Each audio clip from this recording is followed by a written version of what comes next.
أعوذ بالله من الشيطان الرجيم. Alhamdulillah wa syukurillah, pada kesempatan hari ini kita masih bisa diberikan kesempatan untuk hadir majelis ilmu. Tentu dalam kondisi berpuasa ini kita berharap mudah-mudahan Allah menurunkan rahmatnya, menurunkan maghfirahnya kepada kita semua, sehingga kita termasuk hamba-hamba yang senantiasa dikaruniai rahmat dan taufik yang melimpah insyaallah. Salawat dan salam mari kita hadiahkan pada baginda Nabi Muhammad sallallahu alaihi wasallam beserta pada seluruh keluarga beliau dan kepada seluruh sahabat dan kepada seluruh umatnya yang senantiasa menjaga dan menjalankan sunnah-sunnahnya.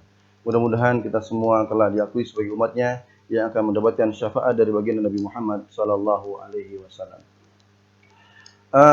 Sebagaimana yang telah disampaikan oleh moderator, insyaallah pada kesempatan sore ini kita akan belajar bersama yaitu tentang hal-hal yang bisa membatalkan ibadah puasa. Cuman mungkin kita akan sedikit melebar lagi, yaitu tentang baik itu yang membatalkan puasa itu sendiri, sekaligus yang merusak pahala dari ibadah puasa tersebut. Baik, ma'asyiral muslimin rahimani wa iyyakumullah. Kita akan membahas tentang masalah puasa ini, tentang hal-hal yang membatalkan ataupun yang menghilangkan pahala puasa. Tapi sebelumnya tentu kita harus mengerti dahulu apa makna dari puasa. Puasa dalam bahasa Arab dari segi bahasanya adalah al-imsak. Jadi kalau kita pagi hari mendengar kalimat imsak itu sebenarnya makna lain dari puasa. Imsak artinya menahan diri. Tapi dari segi istilah dalam ilmu fikih disebutkan yaitu at-tawaqquf wal imsak 'anil muftirat, yaitu menahan diri dan menjaga diri dari segala yang membatalkan. Mulai dari apa? Mulai dari tulu'il fajr ats-tsani, dari munculnya fajar yang kedua, bukan fajar pertama tapi fajar kedua, ila ghurubisy syamsi, sampai terbenamnya matahari. Jadi puasa itu bukan mulai terbitnya matahari ya, tapi mulai terbitnya fajar kedua atau fajar shadiq. Ma'a aqdin niyyah wal azm, dengan harus ada niatnya. Jadi beda dengan puasa sunnah. Tapi kalau untuk puasa wajib, maka harus ada niat yang diawali di malam harinya ataupun dimulai sebelum masuk puasa itu sendiri. Dengan syarat-syarat tertentu dan juga waktu tertentu dan cara-cara yang tertentu. Itu makna dari puasa. Berarti dari makna puasa saja kita sudah mengetahui bahwasanya puasa adalah menahan diri. Menahan diri apa? Segala yang membatalkannya. Sehingga berarti ada hal-hal yang membatalkan atau yang merusak ibadah puasa tersebut. Nah, sebelum masuk pada hal yang membatalkan atau yang merusak ibadah puasa, kita harus mengerti dahulu bahwasanya sesuatu yang harus ditahan ketika puasa atau sesuatu itu bisa membatalkan puasa itu ada syaratnya. Apapun ibadah ataupun perbuatan ataupun perilaku ataupun ucapan yang mampu membatalkan puasa itu ada syaratnya. Jadi tidak sekedar hanya berbentuk amalan semata ataupun ucapan semata, tetapi memang ada syaratnya. Syarat perbuatan atau perkataan tersebut bisa membatalkan puasa. Yang pertama, bahwasanya perbuatan atau perkataan yang dilakukan itu berdasarkan ilmu. Artinya kita sudah punya ilmunya bahwasanya hal tersebut sebenarnya membatalkan puasa. Orang yang dia tidak punya ilmu atau orang yang belum tahu hukumnya, maka tidak batal puasanya. Contohnya nanti kita akan belajar yang mungkin sudah kita ketahui, hal yang membatalkan puasa adalah makan, minum contohnya. Kalau orang yang dia tidak punya ilmunya, maka dia tidak batal puasanya karena memang tidak ada ilmu. Kedua, syarat kedua adalah harus ingat. Artinya lawan dari lupa. Jadi kalau ada orang yang dia sudah berilmu bahwasanya makan itu batal tapi dia lupa alias tidak ingat, maka apa yang dia makan itu tidak membatalkan. Syarat ketiga, sesuatu itu bisa membatalkan puasa kalau dilakukan dengan sengaja. Artinya kalau seandainya dia sudah punya ilmunya, dia tidak lupa atau dia punya ingat, tapi sengaja melakukan perbuatan yang membatalkan, maka sudah dipastikan perbuatan tersebut bisa membatalkan puasa atau bisa merusak dari pahala puasa tersebut. Baik, ma'asyiral muslimin rahimani wa iyyakumullah, kita akan masuk pada pertama sesuatu yang membatalkan ya. Nanti kita yang kedua akan bahas sesuatu yang merusak. Nah, sesuatu yang membatalkan puasa itu kalau kita belajar dari dulu sampai sekarang, itu sesuatunya itu kadang ada yang sudah kita mengerti, ada yang sudah kita pahami, ada yang kadang menimbulkan pertimbangan atau menimbulkan pertanyaan, sebenarnya ini batal nggak sih? Sebenarnya ini sah nggak sih? Nah, maka kita akan klasifikasikan sesuatu yang membatalkan secara ijma, secara kesepakatan ulama, atau secara madhab, 4 madhab, dan ada sesuatu yang membatalkan menurut beberapa pendapat. Jadi nanti kita akan klasifikasikan mana yang sudah tidak bisa ditoleransi lagi, mana yang masih menjadi perdebatan ulama. Ala kulli hal, mudah-mudahan apa yang kita pelajari nanti insya Allah mendatangkan manfaat bagi kita semua. Tapi yang pertama, pembatal yang paling utama atau yang sudah disepakati, yaitu yang pertama adalah melakukan hubungan suami istri ataupun jima. Dalilnya jelas, Allah Subhanahu wa taala berfirman dalam Al-Qur'an di surat Al-Baqarah ayat 187.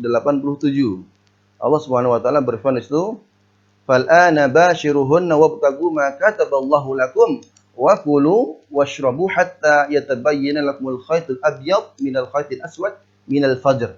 Thumma atimmus siyama ilal lail." Dalam ayat ini Al-Baqarah 187, Allah menerangkan tentang hal-hal yang diharamkan, hal-hal yang dihalalkan di malam Ramadan, yaitu mempergaul istrinya, makan minum di malam harinya. Tetapi ketika sudah siang hari, Allah melarang tersebut.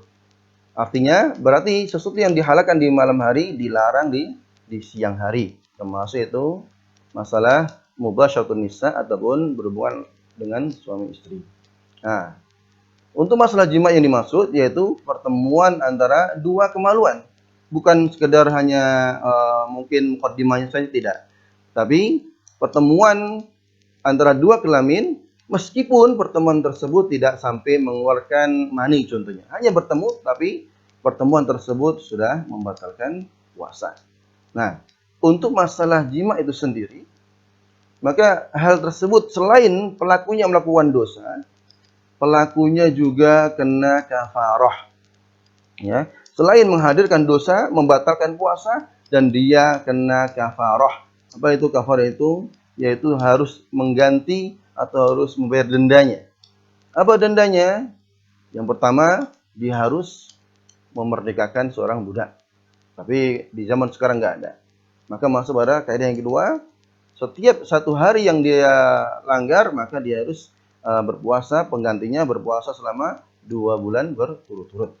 Kalau tidak mampu, baru yang ketiga itu memberi makan kepada 60 fakir miskin, ya. Yang sini nilainya adalah satu orangnya 1 mud atau kurang lebih 3/4 liter beras. Itu masalah yang pertama, yaitu pembatalnya itu jima. Kemudian yang kedua, pembatal kedua yang disepakati yaitu makan dan minum dengan sengaja. Ya, tadi syaratnya sudah ya. Punya ilmu, ingat, dan sengaja. Termasuk makan dan minum dengan sengaja itu adalah membatalkan puasa. Tetapi kalau tidak sengaja, ya beda. Nabi Shallallahu Alaihi Wasallam bersabda, "Idza nasiya fa'akala wa syariba falam yutimma samahu fa innama at'amahu Allah wa saqahu." Kalau ada orang yang dia lupa makan atau minum, maka hendaklah dia menyempurnakan puasanya. Karena sesungguhnya Allah telah memberikan dia makan dan minum. Berarti kalau dia makan dan minum tidak sengaja, tidak batal. Tetapi kalau dia makan, minum dengan sengaja, maka sudah pasti akan membatalkan puasanya. Ini kita akan ngomongin masalah yang umum dulu atau yang disepakati. Nanti kita akan membahas, kalau seandainya hanya ditempelkan di mulut bagaimana, nanti akan masuk pada pembahasan masalah ikhtilaf. Kemudian untuk masalah hal ini, Ibnu Qudamah rahimahullah menyatakan dalam kitab Al-Mughni, beliau mengatakan, yuftiru bil akli wasyurbi bil ijma' wa bidalatil kitab was sunnah. Beliau saya menukil dalam perkataan beliau dalam kitab Al-Mughni, orang yang berpuasa menjadi batal karena makan dan minum dengan sepakat ulama. Berarti makan minum itu adalah pembatal puasa yang telah disepakati baik para ulama ataupun pada dalil Al-Qur'an dan sunnah. Beliau bahkan mengatakan untuk 3 hal tadi, berarti yang pertama apa? Masalah jima, makan dan minum. Beliau mengatakan, la na'lamu baina ahli ilmi, kita tidak mengetahui antara di kalangan ahli ilmu khilafan, yaitu perbedaan. Fi anna min jama'a fil farji fa anzal aw lam yunzil aw dunal farj fa anzal annahu yusidu shaumah. Pertama mengatakan bahwasanya tidak ada khilaf antara ulama, orang yang dia melakukan yang pertama tadi apa? Jima, baik itu turun mani ataupun tidak turun mani, hanya sekedar nempel, itu sudah membatalkan puasa, bahkan merusak puasanya. Itu masalah jima. Termasuk juga adalah masalah yang diterangkan tadi, yaitu masalah makan dan minum. Kemudian yang ketiga, khusus bagi perempuan, yaitu masalah haid dan nifas. Itu tidak ada perbedaan. Semuanya sepakat bahwasanya itu juga membatalkan puasa. Sebagaimana sabda Nabi Shallallahu Alaihi Wasallam ketika beliau sedang menerangkan kepada sahabat, yaitu Abu Sa'id Al-Khudri radhiyallahu an, beliau mengatakan, "Alaysa idza hadat lam tasum, alaysa idza hadat lam tusalli wa lam tasum?"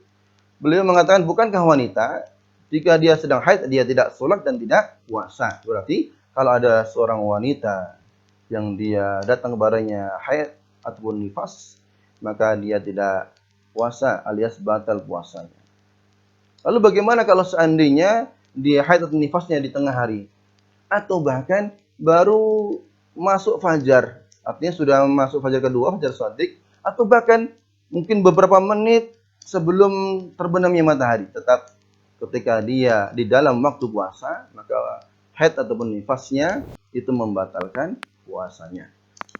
Menjadi permasalahan lagi, contohnya kalau saya pribadi kemarin, yaitu istri mau lahiran.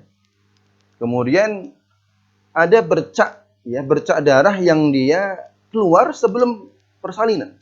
Apakah bercak darah sebelum persalinan itu membatalkan puasa? Tidak. Maka di sini untuk masalah bercak tadi sebenarnya keluar perbedaan pendapat ulama. Ada yang berpendapat bahwasanya itu bagian dari nifas. Maka yang berpendapat bagian dari nifas, maka bercak darah tersebut membatalkan puasa karena itu bagian dari nifas. Sebagian lain pendapat bahwasanya bercak itu bukan bagian dari nifas. Karena namanya nifas itu bersamaan setelah keluarnya anak. Maka darah yang keluar sebelum keluarnya anak, maka itu bukan darah nifas. Maka bercak yang keluar tersebut tidak membatalkan puasa. Dan anak pribadi mengikuti pendapat yang kedua, bahwasanya yang disebut nifas adalah darah yang keluar setelah bayi yang lahir tersebut. Berarti bercak tersebut bukan bagian dari nifas. Allah a'lam bishawab. Kita masuk yang ketiga. Kita ulangi lagi ya. Yang pertama tadi pembatal utama ya, yang tidak ada perbedaan pendapat. Pertama adalah jima. Kedua apa tadi? Makan minum. Ketiga apa tadi? Untuk wanita dengan haid dan nifas. Dan yang keempat adalah istaqa atau qaid, muntah dengan sengaja. Ya. Sebagaimana sabda Nabi Shallallahu Alaihi Wasallam, "Man adra'ahu qai'un wa huwa sha'im, falaysa 'alaihi qada'un, wa in istaqa'a falyaqdi." Barang siapa yang muntah tidak dengan sengaja, dan dia sedang puasa, maka tidak perlu mengqadha atau tidak perlu membatalkan dan tidak perlu mengganti puasanya. Namun kalau seandainya dia sengaja memuntahkan dirinya, maka menyebabkan muntah dengan sengaja tersebut dengan kesepakatan para ulama, puasanya batal. Apa bedanya sengaja dan tidak sengaja? Contohnya kita sedang berjalan di situ jalan, ternyata di situ ada bau yang luar biasa. Bau yang menyengat, busuk dan lainnya. Kita tidak mampu menahan diri kita, kemudian kita muntah. Maka muntahnya itu tidak membatalkan puasa. Karena apa? Karena tidak sengaja. Berbeda kalau seandainya kita sengaja. Contohnya kita naruh jari kita di mulut kita. Kita goyang-goyang sehingga memunculkan muntah. Maka muntah tersebut disengaja dibuat. Maka muntah yang sengaja tersebut dengan kesepakatan ulama itu membatalkan puasa. Itu yang keempat. Kemudian yang kelima yaitu riddah ataupun murtad. Keluarnya seorang dari agamanya. Atau murtad ya. Dalilnya jelas dalam surah Al-Baqarah. Allah Subhanahu wa taala berfirman, yaitu Al-Baqarah ayat 217. A'udzubillahi minasyaitonir rajim. Bismillahirrahmanirrahim. Wa may yartadid minkum 'an dinihi fayamut wa huwa kafir fa ulaika habitat a'maluhum fid dunya wal akhirah wa ulaika ashabun nar hum fiha khalidun. Barang siapa yang murtad keluar dari agamanya, yaitu keluar dari agama Islam, kemudian dia meninggal dalam kekafiran, maka semua amalnya sia-sia. Amal di dunia sia-sia. Bahkan amal di akhirat pun dia sia-sia. Dia akan menjadi penghuni neraka. Berarti orang yang murtad otomatis semua amalnya akan sia-sia, termasuk puasanya juga akan batal. Itu kesepakatan ulama apa-apa yang menjadi pembatalan puasa. Sekarang akan masuk ke hal-hal yang mungkin menjadi perdebatan apakah ini batal atau tidak, tapi ana ambil hal-hal tersebut mayoritasnya membatalkan ya. Ada yang membatalkan, ada yang tidak, akan kita bahas nanti. Artinya yang 5 hal tadi itu menjadi sepakatan ulama yang tidak ada perdebatan dalamnya. Nah, sekarang kita akan membahas lagi yang membatalkan, itu 6, 7 dan setelahnya, yang dalam hal tersebut ada kalanya terjadi perselisihan. Tapi nanti kita akan bahas bagaimana mayoritas ulama di Indonesia ataupun Syafi'iyah di Indonesia yang menyingkapi dalam hal tersebut. Pertama, kalau seandainya tadi ya hanya memakan dan minum saja berarti berhubungan dengan lubang yang ada di mulut. Sekarang kita akan lebih meluas lagi tentang hal-hal yang berhubungan dengan lubang tadi, al-jauf dalam bahasa Arabnya. Maka pembatal yang selanjutnya adalah memasukkan sesuatu kepada lubang. Lubang yang di kepala ada 3 yang menjadi permasalahan. Pertama adalah lubang mulut, kedua lubang hidung, dan lubang telinga. Nah, untuk masalah mulut tadi, ya, kalau tadi yang tidak menjadi perdebatan adalah dia makan dan minum dengan sengaja. Lalu apakah sesuatu yang dia dimasukkan ke mulut itu semuanya membatalkan atau tidak? Maka harus didetailkan. Di antara contohnya, penyebab yang menjadi batalnya puasa tersebut adalah kalau seandainya yang masuk ke mulut itu sampai ke halq, hulqum atau tenggorokan, bahkan sampai masuk ke perut. Artinya yang membatalkan itu bukan di mulutnya, tetapi yang tertelan. Sesuatu yang tertelan maka menyebabkan batal puasanya. Berarti bukan hanya makanan minuman saja. Ya. Contohnya apa? Apapun bentuknya. Contohnya rokok. Rokok, apakah dia batal atau tidak? Maka mayoritas ulama dalam bahasa Arab pun rokok itu bahasa Arabnya adalah syurb. Syurbud dukhan. Syurb artinya meminum. Berarti meskipun bentuknya asap, tetapi hakikatnya adalah dia meminum. Sehingga apa yang dimasukkan ke mulutnya atau ke hidungnya itu membatalkan puasa. Berbeda dengan mencicipi makanan. Mencicipi makanan, contohnya ibu-ibu yang dia sedang makan, kemudian dia mencicipi. Selama dia tidak sampai menelannya, cicipin kan di lidah, tidak sampai ke tenggorokan. Dia cicipi, kemudian dia ludahkan, bukan ditelan. Dicicipi kok enak ini ya, gitu. Langsung ditelan. Nah, itu batal. Tapi kalau dicicipi, kemudian diludahkan kembali, tidak masalah. Tapi jangan sampai sengaja nyicipin satu loyang lah, bahaya. Ya.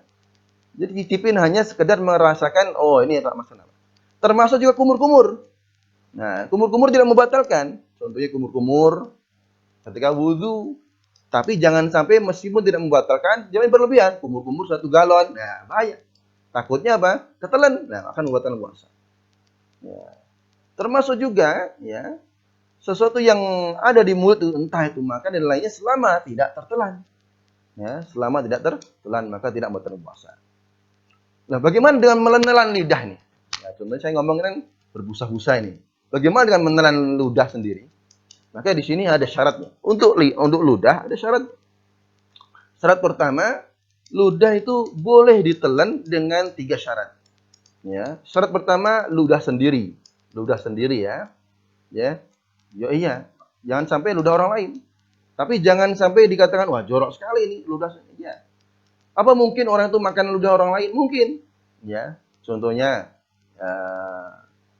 suami istri berciuman dengan istrinya. Mungkin ciumannya, mohon maafin ya, kan? Tapi memang perlu kita terangkan.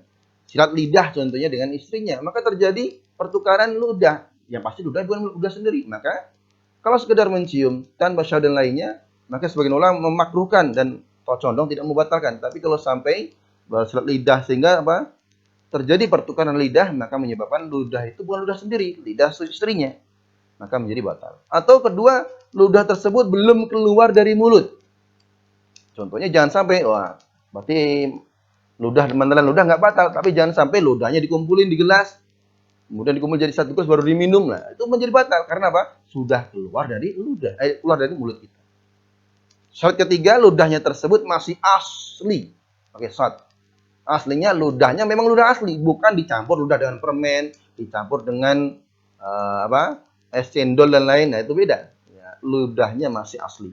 Maka ludah yang punya sendiri, belum keluar dari mulut dan masih asli tersebut tidak membatalkan puasa. Kemudian tadi lubang mulutnya. Sekarang masalah hidung. Sebagian lagi pendapat mayoritas adalah ulama Syafi'iyah mengatakan Termasuk orang yang berwudu yang dia sampai menyedot menyedot air dari hidungnya. Kalau hanya sekedar menyedot dan untuk membersihkan kotoran di hidung nggak ada masalah. Tapi kalau sampai dia masuk dan kita merasa perih di dalamnya, dalam bahasa fikihnya itu, kalau kita buka di kitab Kifayatul Akhsyar itu mengatakan ila muntaha khaysyum, sampai pangkal hidung. Yang di hidung tuh keluar kalimat apa? Dalam bahasa tahsinnya itu ada nun dan mim. Ya, ada dengungan di situ. Maka kalau airnya sampai menyentuh di sana, maka itu membatalkan. Kalau tidak, tidak. Nah, termasuk juga kalau kita katakan tadi kan yang masuk dari mulut, dari hidung atau dari telinga. Tentu dengan sengaja ya. Karena syaratnya tadi ada 3, ada ilmu, ada ingat dan sengaja. Lalu bagaimana dengan suntikan, dengan infus, meskipun masuknya bukan dari mulut, bukan dari hidung, bukan dari telinga. Apakah suntikan atau infus tadi membatalkan puasa? Maka di sini ulama mendetail lagi. Kalau seandainya infus ataupun suntik itu hanya berupa obat, ya, dan bukan dari mulut, bukan dari hidung, bukan dari telinga, entah mungkin dari lengannya diinfus. Dan infusnya itu sekedar obat, tidak mengandung nutrisi, ya, ingat ya, obat dan tidak mengandung nutrisi, maka itu dibolehkan. Ya, baik itu beratas nama vaksin dan lainnya. Tapi kalau suntik, infus, injeksi yang di dalamnya mengandung nutrisi, kemudian dengan infus, injek, suntik tadi kita menjadi seger, maka ulama mayoritas mengatakan itu membatalkan puasa. Nah sini ya. Baik, itu lubang bagian atas ya. Kemudian ada lagi yang bagian bawah yaitu lubang depan, saluran depan dan saluran belakang yaitu kubul dan dubur. Bagian depan dan bagian belakang. Ya, contohnya apa? Bagian belakang itu orang yang dia punya penyakit ambeien. Ya, kemudian dia sakit, kemudian dia harus dikasih obat. Obatnya itu harus dimasukkan ke lubang bagian belakang, maka masuknya barang tersebut bisa membatalkan puasa. Itu menurut mayoritas ulama Syafi'iyah demikian. Termasuk juga orang yang dia memasukkan sesuatu baik laki-laki perempuan dari kemaluannya. Ya. Contohnya mohon maaf ini, ya, ibu-ibu atau mbak-mbak sedang bersuci ya, setelah kencing kemudian membersihkan kemaluannya, kemudian dengan sengaja dia memasukkan sesuatu ya, dengan menggaruk agak ke dalam, maka sesuatu yang memasukkan pada kemaluan tersebut membatalkan puasa. Maka harus hati-hati. Beda membersihkan dengan bersih bagian luarnya dengan bagian dalam, hati-hati. Ya, ini tentu hal masalah ini tentu kan kita katakan ini sesuatu yang mungkin mayoritas mengatakan ini membatalkan. Ya. Termasuk juga seorang laki-laki yang dia mungkin punya penyakit ya, penyakit kandungan saluran kencingnya, kemudian dia harus diketeter ya, harus dimasukin sesuatu yang ke dalam kemaluannya, maka sesuatu yang memasuk kepada lubang depan dan lubang belakang menyebabkan itu membatalkan puasa. Kemudian selanjutnya yang menjadi perdebatan lagi yaitu masalah keluarnya mani. Ya, ini masuk bagian yang kita bahas tadi adalah di sini ada perdebatan, maka di sini kita ambil mayoritasnya aja. Keluarnya mani, maka ada sebagian mengatakan mohon maaf istilahnya adalah istimna ya. Istimna keluar mani bukan karena jima ya, tapi karena keluar karena dipaksa keluar, istimna istilahnya atau onani bahasa umumnya. Sebagian mengatakan boleh, tapi saya akan mengatakan mayoritas itu adalah sesuatu yang menyebabkan puasanya menjadi batal. Ya. Beda kalau keluar maninya itu karena mimpi, ya, ihtilam. Contohnya habis subuh dia tidur, bangun-bangun ternyata dia mimpi basah. Maka karena memang tidak disengaja, ya, maka hal tersebut tidak membatalkan puasa. Beda kalau mandi kemudian berlanjut istimna, onani. Nah itu meskipun ada sebagian pendapat mengatakan tidak batal, tapi mayoritas apalagi kita hidup di Indonesia maka mengatakan itu adalah batal dan sangat bahaya. Seorang yang puasa kok masih sempat-sempatnya istimna, berarti ada sesuatu penyebabnya. Apa yang menyebabkan orang istimna? Bisa jadi pikirannya kemana-mana. Padahal orang yang dia berpuasa harusnya banyak zikir, tidak mikirin yang lain. Atau mungkin dia nonton sesuatu yang diharamkan. Pantas dia istimna. Maka sebenarnya ini selain keluar maninya membatalkan, penyebab dia istimna itu sendiri sebenarnya sudah merusak pahala dari puasa itu sendiri. Kemudian selanjutnya yaitu hilang akal. hilang akal. Hilang akalnya, ya, akalnya hilang. Bukan hilang akalnya, kepala hilang, tidak. Tapi memang hilang akalnya, hilang kesadarannya. Hilang akal ini kita akan bahas bagi dulu. Pertama, hilang akal karena gila. Namanya orang gila, ya mau gimana? Puasa nggak mungkin karena udah gila. Ya. Mau puasa apa lagi? Nah, namanya gila. Berarti ini memang udah sepakat lah kalau gila ya. Tapi kalau ada kalanya hilang akal karena bukan gila. Contohnya dia hilang akal karena pingsan contohnya. Ya. Dia pingsan sehingga menyebabkan dia orang pingsan pasti tidak bisa berpikir alias hilang akalnya. Maka di sini sebagian berpendapat, kita akan lihat secara mayoritas secara mayoritas, kalau hilang akalnya itu seluruh hari, contohnya sebelum subuh ataupun sebelum fajar kedua, fajar shadiq, dia pingsan, bangun-bangun kok isya atau subuh maghrib, maka udah Pak. Kalau seandainya full satu hari itu dia hilang akalnya, maka batal puasanya. Dia harus mengqadha. Tapi kalau seandainya hilang akalnya cuma sebagian, maka pendapat ulama, saya nukil di sini di kitab Kifayatul Akhyar mengatakan masih boleh. Dia pingsan dari subuh, bangun-bangun kok duhur atau mungkin asar. Masih ada sebagian waktu dia mengikuti puasa, maka puasa itu masih disahkan. Nah, lalu bagaimana kalau hilang akalnya karena tidur? Nah, contohnya apa? Dia habis subuh tidur, bangun-bangun kok adzan. Dia kira adzan duhur, ternyata adzan maghrib. Masya Allah, ini bukan karbo lagi nih ya. Kalau ada ini. Sebagian lagi mengatakan tetap sah karena memang dia secara akal dia tidur, namanya tidur gak sengaja. Ya, beda kalau dia tidurnya sengaja, saya sengaja mau tidur dari habis subuh sampai maghrib. Nah, itu dia berdosa. Dosa karena dia meninggalkan kewajiban sholatnya, berdosa dia karena dengan kesengajaannya. Tapi kalau tidak sengaja, maka sebagian pendapat mengatakan dia selama dia tidak sengaja, maka puasanya masih sah. Karena seperti halnya dia termasuk orang yang ahliyatul ibadah. Dia orang yang ahli dalam ibadah, artinya berhak untuk melakukan ibadah. Kemudian yang terakhir yang menjadi perdebatan lagi yaitu masalah bekam. Bekam, donor darah, apa lagi? Ya, yang semisalnya yang tujuan adalah mengeluarkan darah. Ini menjadi perdebatan juga ya.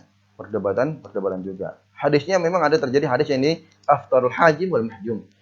Orang yang berbekam itu harus berbuka. Ini pendapat yang pertama, bahwasanya bekam itu membatalkan puasa. Tapi ada pendapat yang kedua, bekam tidak membatalkan. Lagi-lagi terjadi perbedaan di sini.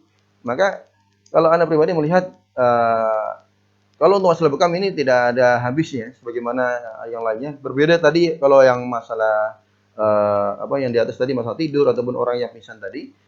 Yang berbekam ini memang dari ahli bekam ataupun yang bukan ahli bekam terjadi perbedaan. Tapi kita lihat ilahnya dulu. Kalau ilahnya bekam itu menyebabkan keluarnya darah sehingga menyebabkan orang itu lemes. Lemes berarti orang nggak mampu. Masuk mana? Wa 'alal ladzina yutiqunahu. Orang yang dia tidak mampu ibadah. Maka kalau bekamnya menyebabkan dia lemes, maka membatalkan puasa. Kalau bekamnya tidak menjadi lemas, masih kuat dan lainnya, kalau mampu maka tidak menjadi batal puasanya. Itu masalah bekam yang terjadi perbedaan di dalamnya. Itu beberapa hal mungkin tambahan ya. Tadi 5 poin yang menjadi kesepakatan ulama yang di dalamnya tidak ada perdebatan dan 4 poin yang memang di dalamnya mungkin ada perbedaan tapi sudah kita terangkan secara detailnya. Mudah-mudahan masalah pembatal tadi sudah dimaklumi. Sekarang masuk pada yang kedua. Mudah-mudahan masih ada waktu. Jam 37 ya. Sekarang masuk pada yang merusak. Sekarang saya tambahin hal yang merusak. Memang secara zahir ada orang yang dia enggak melakukan, mohon maaf, jima, enggak nifas, enggak makan minum, enggak murtad, enggak muntah dengan sengaja. Termasuk hal yang tadi terjadi perbedaan, enggak bekam, kemudian enggak menelan sesuatu atau dan lainnya. Tapi ternyata secara zahir dia seakan orang puasa, tapi kenyataannya ternyata dia tidak mendapatkan apa-apa kecuali haus dan dahaga. Nabi Shallallahu Alaihi Wasallam bersabda, "Rubba sa'im hadduhu min syamihi al-ju' wal 'atash." Berapa banyak orang yang puasa, tapi dia tidak mendapatkan pahala, yang dia dapat hanyalah lapar dan dahaga. Maka hati-hati nih. Kalau yang pembatal tadi kan zahir, nampak nih. Oh, ini orang makan, orang-orang ngunyah-ngunyah. Oh, orang ini dan lainnya. Tapi kalau yang kedua ini, yang merusak pahalanya ini nggak nampak ini. Maka yang tahu hanya diri kita sendiri. Maka ini harus lebih hati-hati.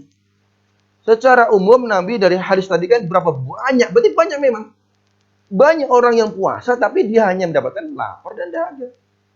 Ciri-cirinya sekarang. Ciri-cirinya. Supaya kita tidak termasuk orang yang diterangkan dalam hadis tersebut. Hadis tadi diriwayatkan oleh Imam Ahmad dan Ibnu Majah. Dalam hadis sahih riwayat Imam Bukhari, Nabi Shallallahu Alaihi Wasallam bersabda, "Man lam yada." Barang siapa yang tidak meninggalkan apa yang dia ditinggalkan? Pertama, qaulaz zur wal amal bih wal jahl. Falaysa lillahi hajatan fi ayyada'a ta'ama wa syarabah.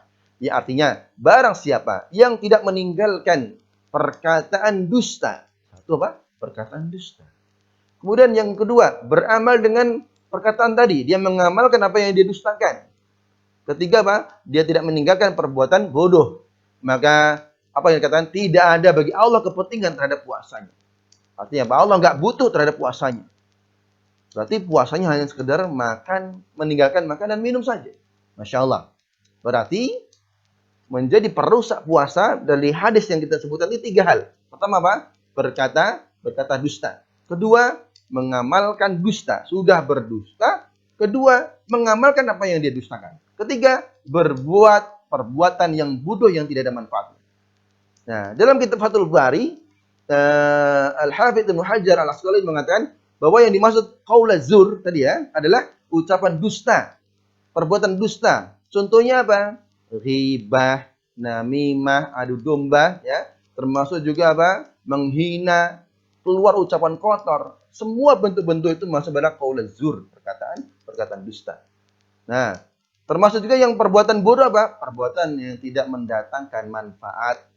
Mentang-mentang puasa sehingga waktunya dihabiskan untuk nge-game.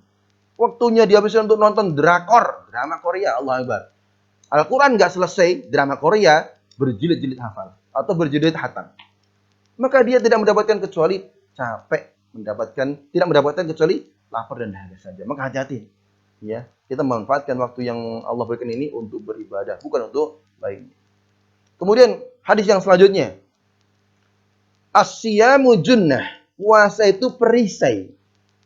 Wa idza kana yauma yasumi, wa idza kana yaumu shaumin ahadikum fala yarfuth wa la yaskhat fa in sabahu ahadun aw qatalu falyaqul inni mur'un shaim. Hadis sahih riwayat Imam Bukhari dan Muslim. Ini masuk yang keempat dan kelima. Apa itu? Bahasa Nabi Shallallahu Alaihi Wasallam mengatakan puasa itu perisai. Puasa itu perisai. Maka kalau ada seorang di antara kalian yang sedang berpuasa, maka janganlah engkau mengatakan perkataan yang keji, perkataan kotor, omongan buruk, berteriak-teriak.